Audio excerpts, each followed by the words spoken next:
Welcome, here I've got ASUS ZenFone 8 Flip and I'm gonna show you how to change photo resolution in the camera app at this device.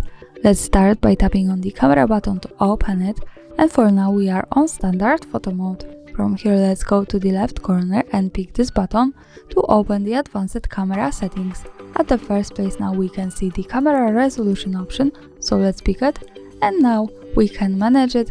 We are in 4 and 3, let's move to 16 and 9. And when we go back to the camera we can see the difference that background has changed to the longer one.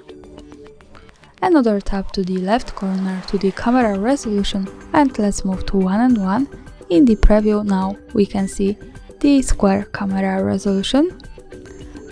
And let's move back to the left settings to the camera resolution and go to full screen.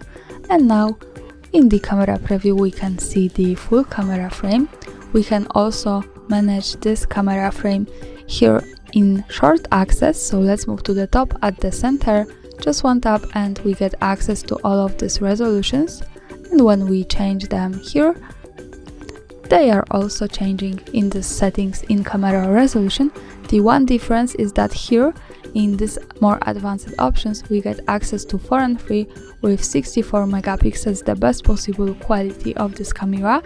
And we have short info that the 64 capture does not support beauty or HDR, so if you need to use the beauty or HDR option here, you don't have it in 64 megapixels. So you have to go back to the left, then camera resolution, and to 4 and 3 for example, to get access again to this modes. And that's all, thanks for watching, subscribe our channel and leave the thumbs up.